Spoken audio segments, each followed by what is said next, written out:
Hey, baby, cut it down just a tad.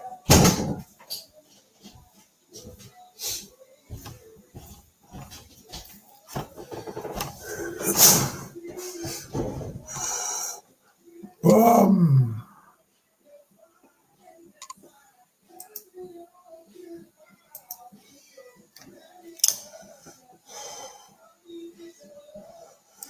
all right, all right, all right, all right, all right, all right, all right, all right, all right.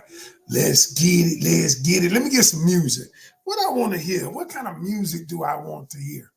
Um, what kind of music are we gonna hear tonight? What's good? All right, let's do okay. I would play Chris Brown. Uh, um, let's go. It's Chris Brown and Sierra. All right, here we go. Here we go.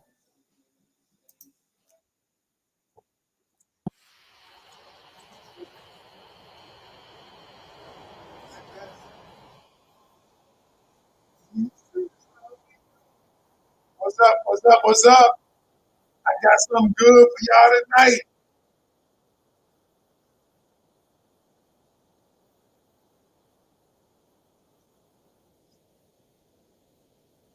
Here we go. Here we go.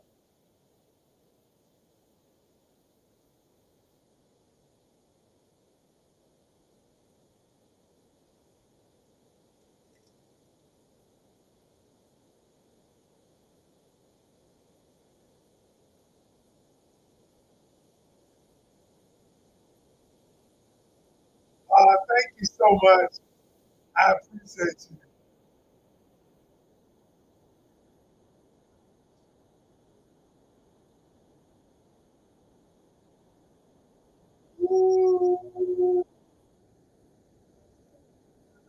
All right, y'all. Here we go. Here we go. Here we go. Here we go.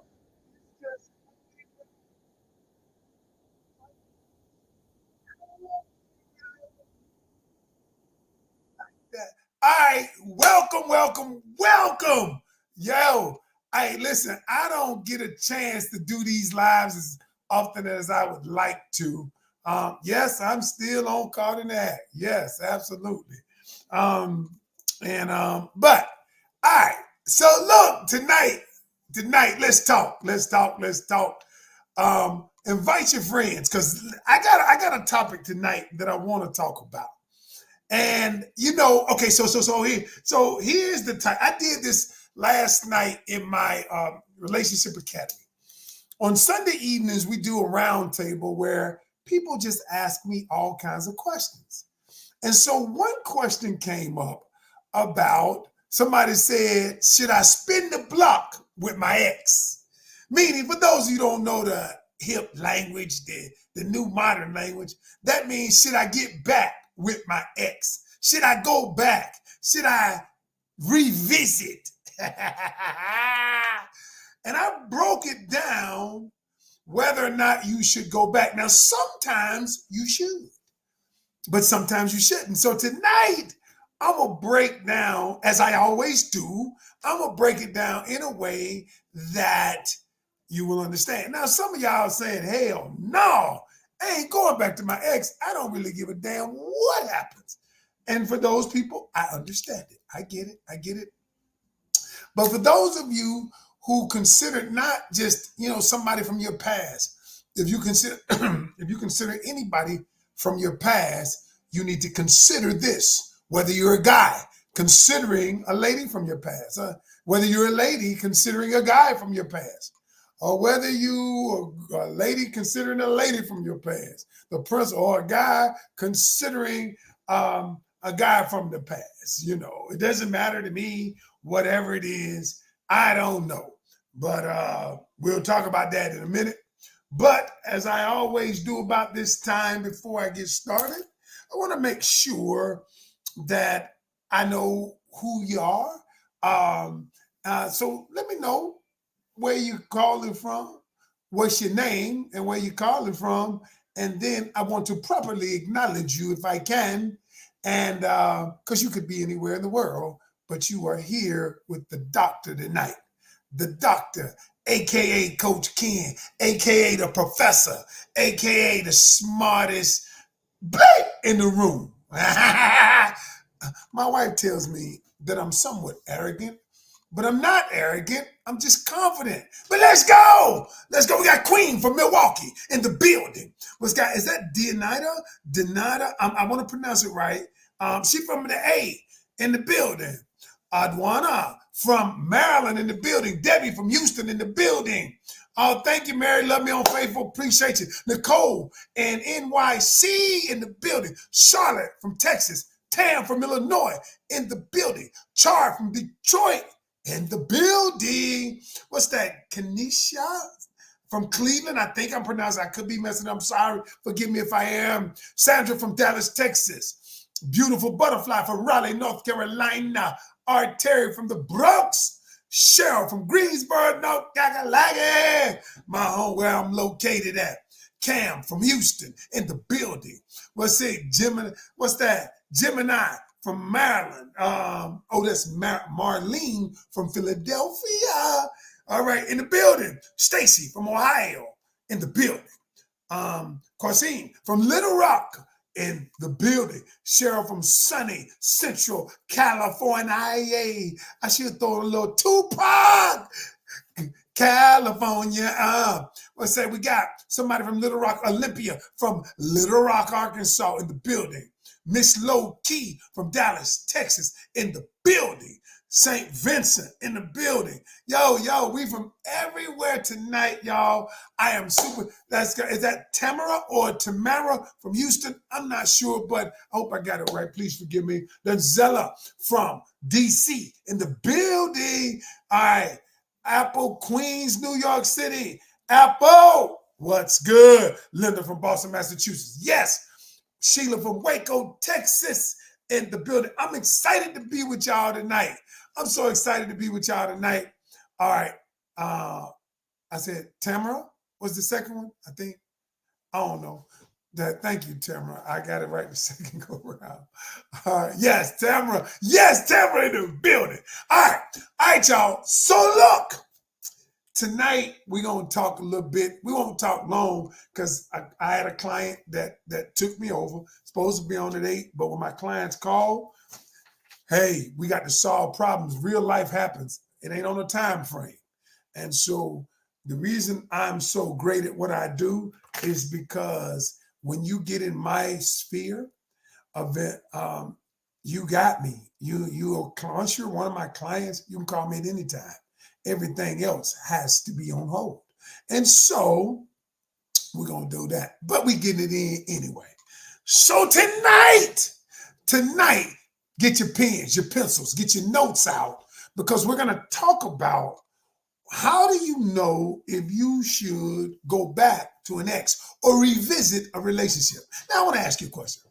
Have any of you all had a relationship before that when it ended, you felt like it wasn't really done? It could have been salvaged, or maybe you did something wrong. Or if the chance presented itself that you would go back to that person. How many of you, is that anybody? Yeah, some people say yes, Kurt. Some people say yes. And you realize that some of the things that you did in the relationship were, if you could do it all over again, you do it differently. Is that anybody on here tonight that says, if I had the chance to do it all over again, I would do it differently? All right. I see yes. I see that yes. I see that yes. Like they say in church, I see that hand. I see that hand. And so I want to tell you something. A lot of times, some relationships are not worth revisiting. All right. But there are some relationships. Purple Girl said, no, I would not do that. Okay. And I understand that some of you have relationships that you want to run as far away as humanly possible from the relationship. I do get that. But there are some times, y'all, when you are considering going back. You are considering the relationship, and then you have been self-reflective and you realize that you could have done some things better in the relationship. Now, it might be somebody coming up that you're going to get into a relationship with, and it's going to go south because you have not healed, or you're doing shit wrong, and you're a runner, and you say, I'm out. Because some of you are runners. And in being a runner, if you see the slightest sign of something that you think is a red flag, what do? You just like you just put on your running shoes, your track shoes, and you're out. And so because some of you are runners, you peel out much too quickly. And so I'm going to give you 4 ways to know. Somebody says, Sweet says, I'm a track star. I'm out. And so when I tell people, I say, slow down. Don't put on your track shoes just yet. Because do you know what happens to most people, y'all?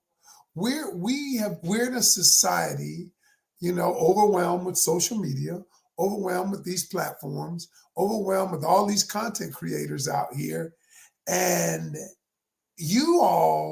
many of you don't look at the whole scenario, and you are missing out on relationships because you're looking for what they call red flags. And I teach my people, let's look for green flags. Red flags are stop, I'm out. But I say, look, see, if we look for reasons to stay to find out if this relationship is in alignment with me, with the same amount of fervor, the same amount of energy that we look for red flags, we would probably find fulfilling relationships. But because somebody told you that red flag, that's a red flag. Oh, that's a red flag. Oh, that's a red. Oh, he combs his hair backwards. That's a red flag. Oh, he got a bald spot in the top of his head. That's a red flag. Everything. Oh, snap. Wait a minute. His pants are not loose enough. It's a red flag. And y'all, we are, and you're right. Somebody says narcissism is one of the top trending topics. And you're listening to all these creators who don't have a fucking clue. They don't.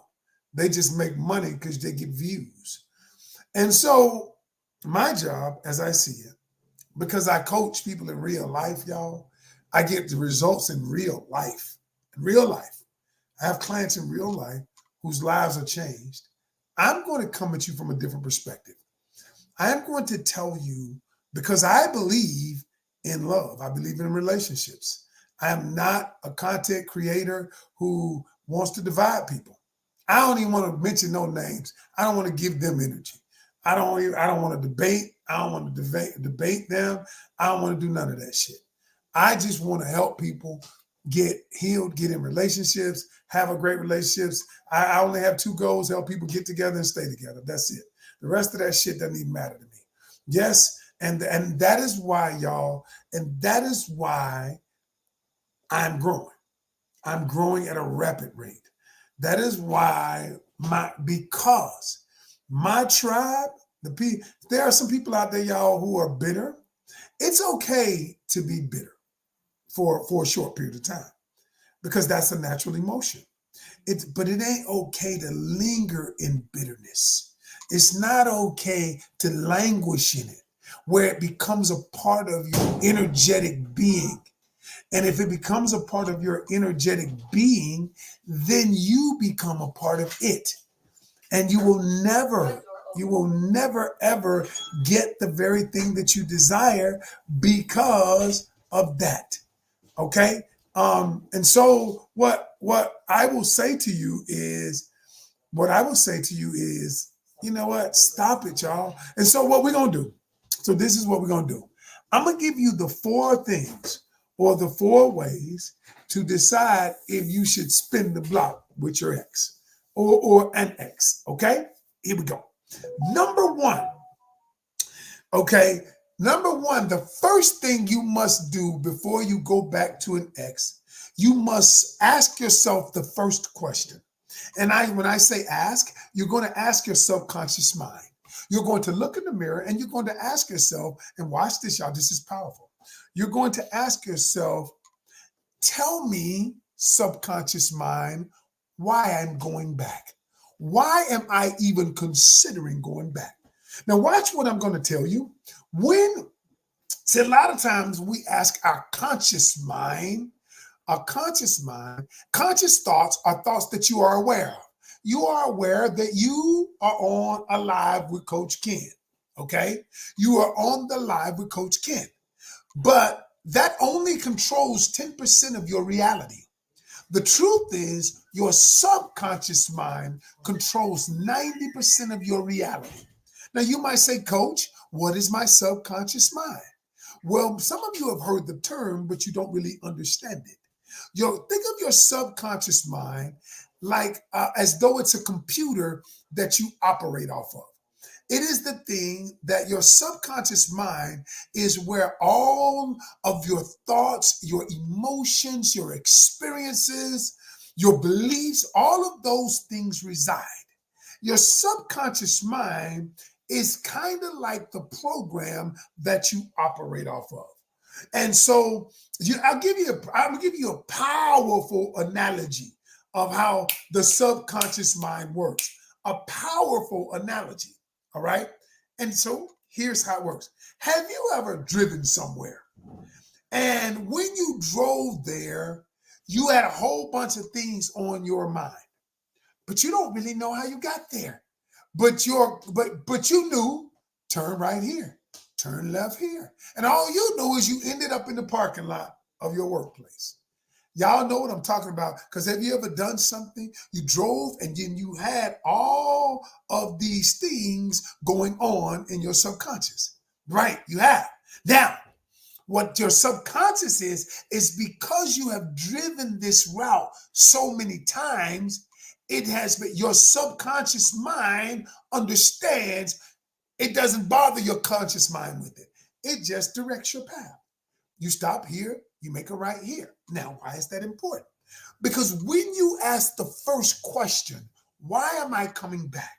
Your subconscious mind, when you look in the mirror, you do the mirror work, you look directly into your eyes, why am I even considering going back?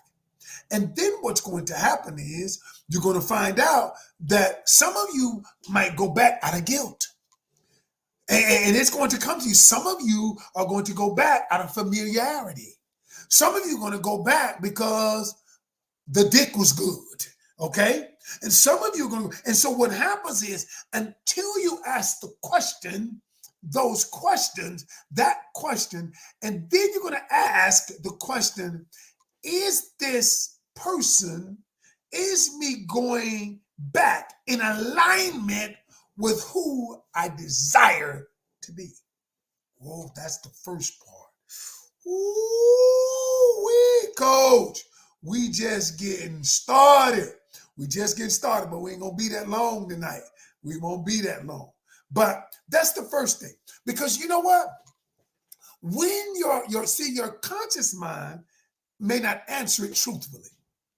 Your conscious mind say, but your subconscious mind will answer it truthfully. It will tell you the reasons why. Give it time. It may not come to you that day. You might be riding somewhere and it might hit you. One of my clients, this happened to one of my clients recently. When we get into session, I ask them questions. I will repeat questions to them. I will say them out loud, and I say, I'm not talking to your conscious mind. And they say, huh? I said, I'm talking to your subconscious. And before we get off the phone, they say, God, coach, I just realized I do this because Mom, my mother did it. Wow, y'all, I'm telling you. And so once you understand why it is I'm going back, now you have the basis for the rest of it. Number 2, the second thing you have to determine if you want to go back to an ex. You have to say, am I or he or she fundamentally different than when we were in the relationship? You see, here's the thing. If the person is not fundamentally different or you are fundamentally different, the result will be the exact same. See, here's what I say. You cannot solve a problem with the same energy that created the problem. You cannot solve a problem with the same knowledge that created the problem. You see, if your knowledge base is the same when you were in the relationship, if you communicated the same, if you problem solved the same, conflict resolved the same, then the relationship will be the same. So you're not fundamentally different. And what that means is the relationship and what you get out of it will be the same. Now, here's something that you should know. One person or both of them can be different and the relationship can be different. One of you can be different and the relationship can be different. See, it takes one person to be the catalyst to change. All right? One person to be the catalyst to change. Now, what I will say is this right here. What I will say is this. When you get back in a relationship and your thought process is the same, the relationship won't work. If their thought process is the same, yours is the same, it ain't gonna work. It's just not. Because we go back to the same thing and there is a reason that we split up. But most people do not ask themselves this question. You know why? Because it requires them to take a long, hard look at who they have become.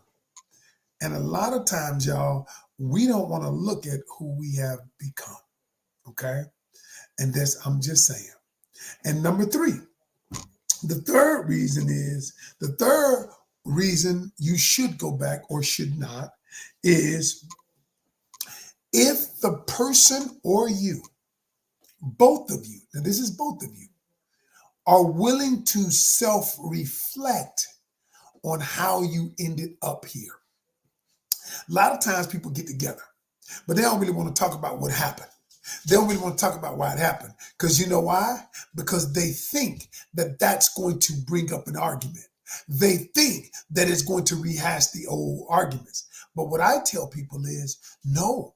What you want to do is to see if there's growth, if both parties are willing to reflect on how we arrived here, how we got here.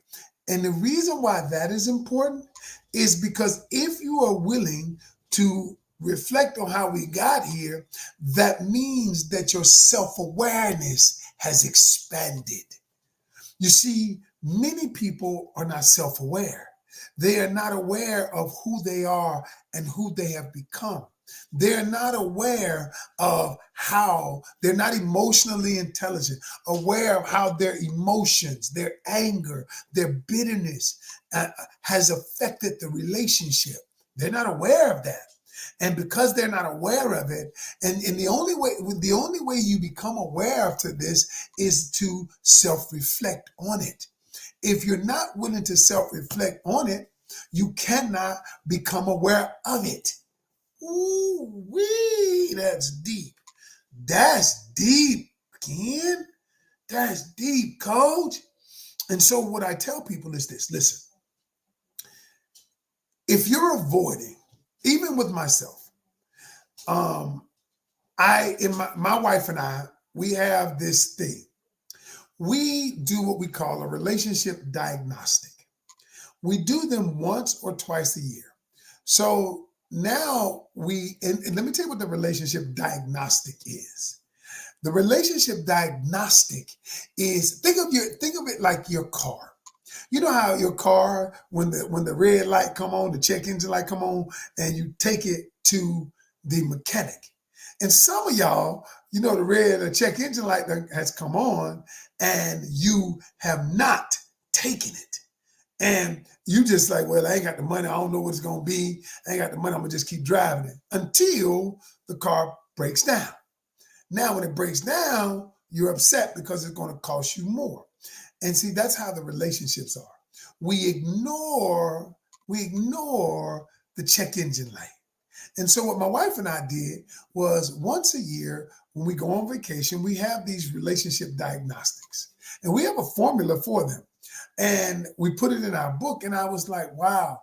Like, so the last one we did was last year we went to the Bahamas. I mean, no, Jamaica. And we had a relationship diagnostic there.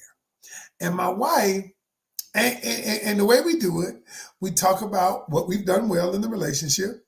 And then we talk about one thing, just one thing that we should improve upon. And so I thought, I'm doing good. I'm doing good in my relationship. I'm making it work. I'm doing great.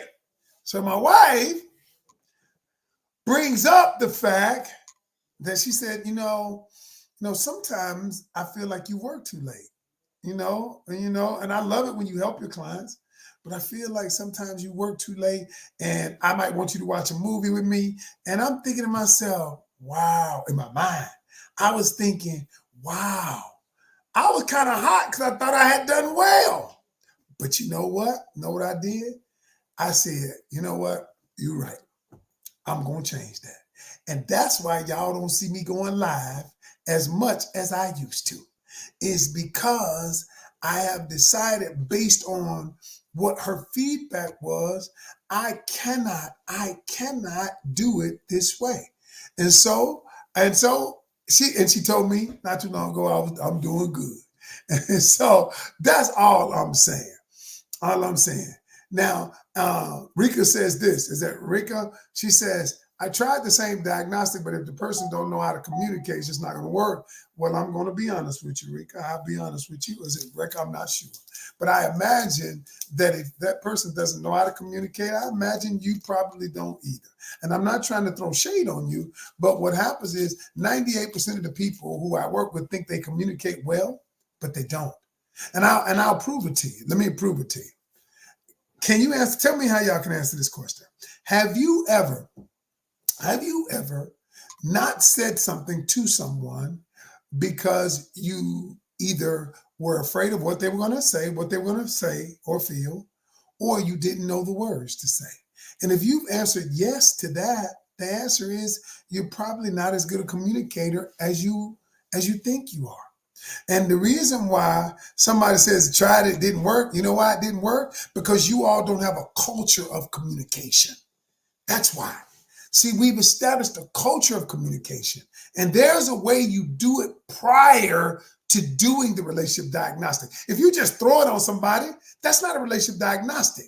This is something that both parties are conscious about. All right. And so when people tell me I tried it, it didn't work, I always say, no, you didn't try what I'm telling you. You're hearing snippets of it, but you didn't do what I tell you people to do. I assure you, you didn't.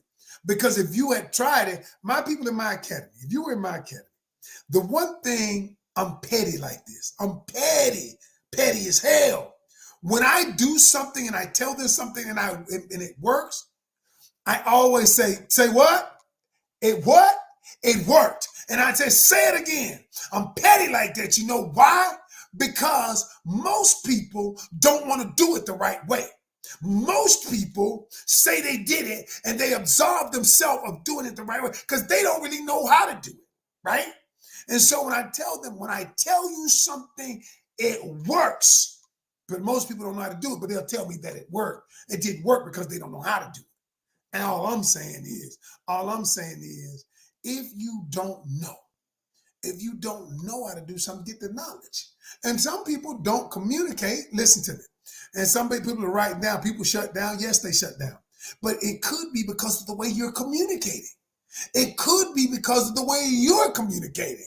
It could be because you've never established a culture of communication. It could be now every time the person says something, they feel like they're getting punished for saying it. You know, I hear people say all the time, tell me the truth. Tell me the truth. All I want you to do is just tell me the truth. Tell me the truth. Then the man tells them the truth. And then they punish him. You punish him because he told you the truth. And you know what he says? I don't want to tell you shit else.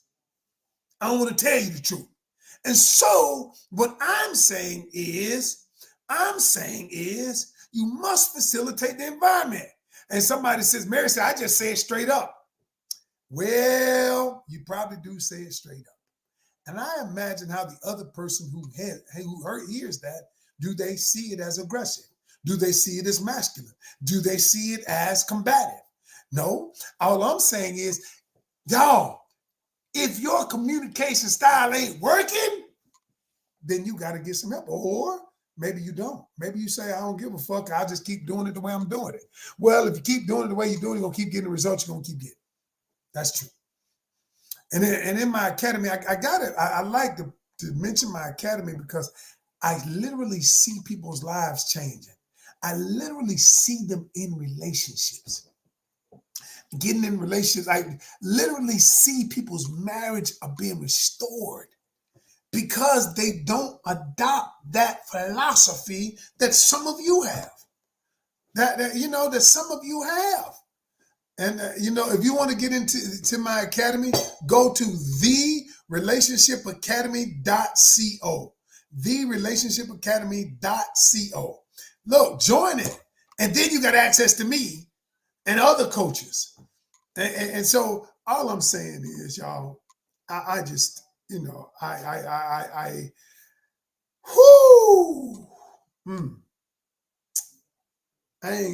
just telling you, y'all, I do this because I love it.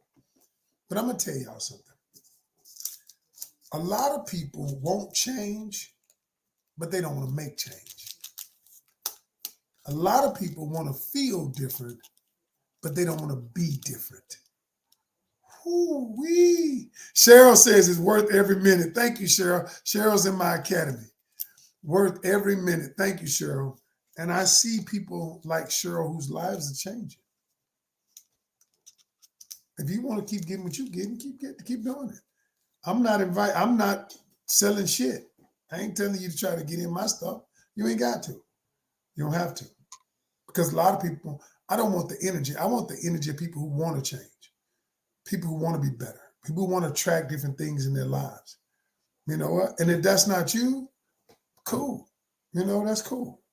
But the last thing, if you're thinking about recircling the block, coming back, you both have to be willing to discuss.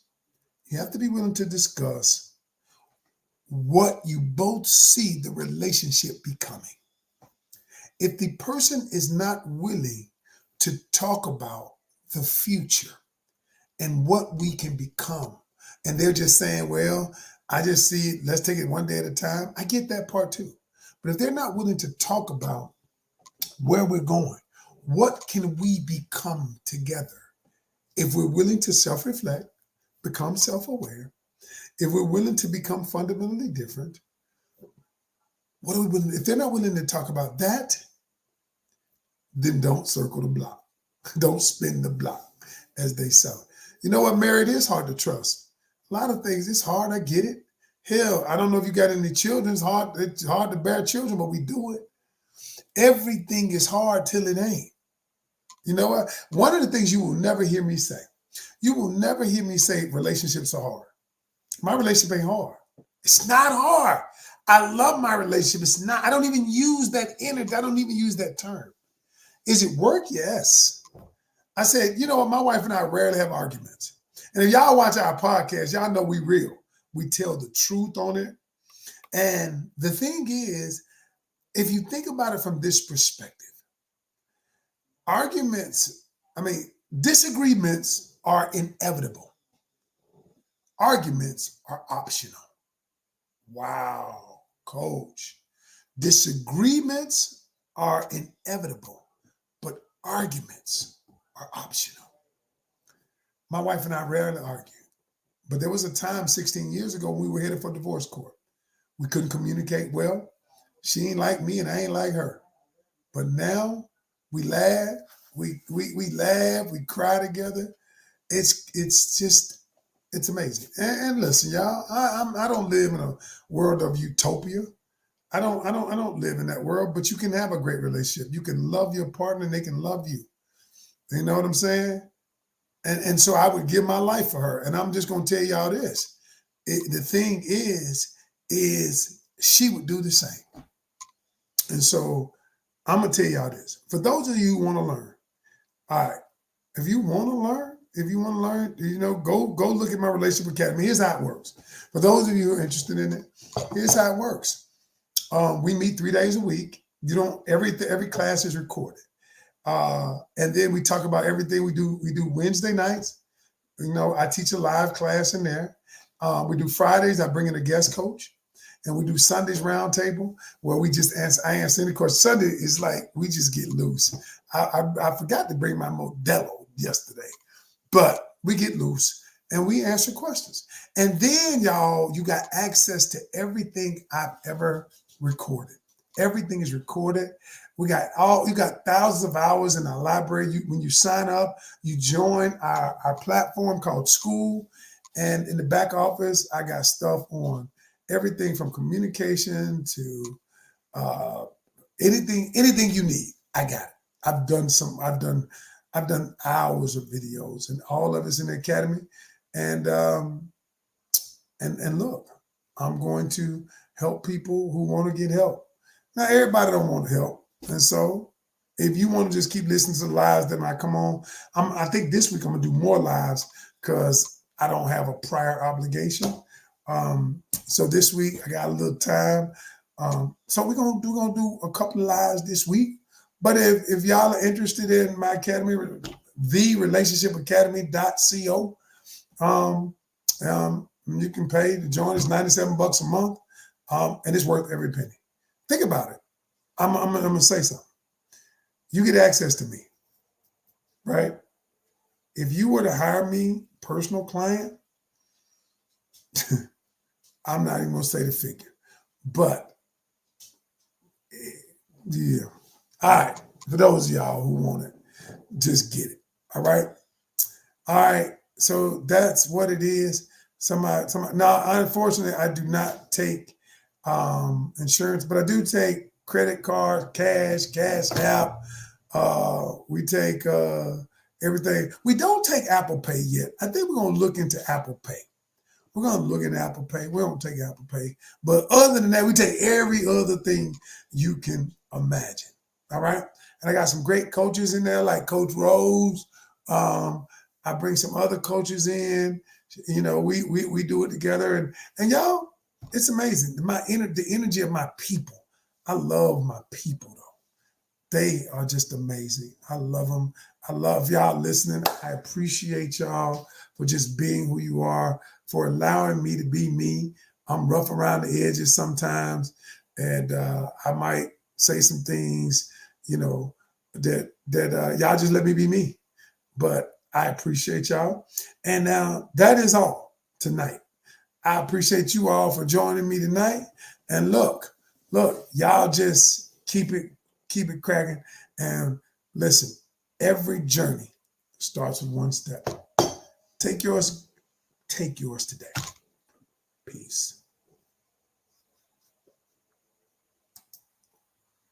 Oh, thank you so much. I love y'all too. Thank you. I appreciate y'all.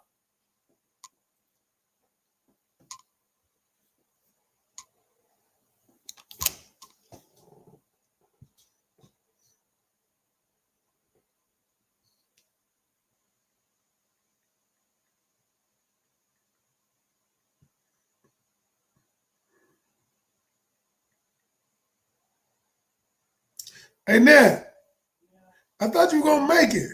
I'm going to make me some. Wow. You about to do what?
Yeah, babe. Huh?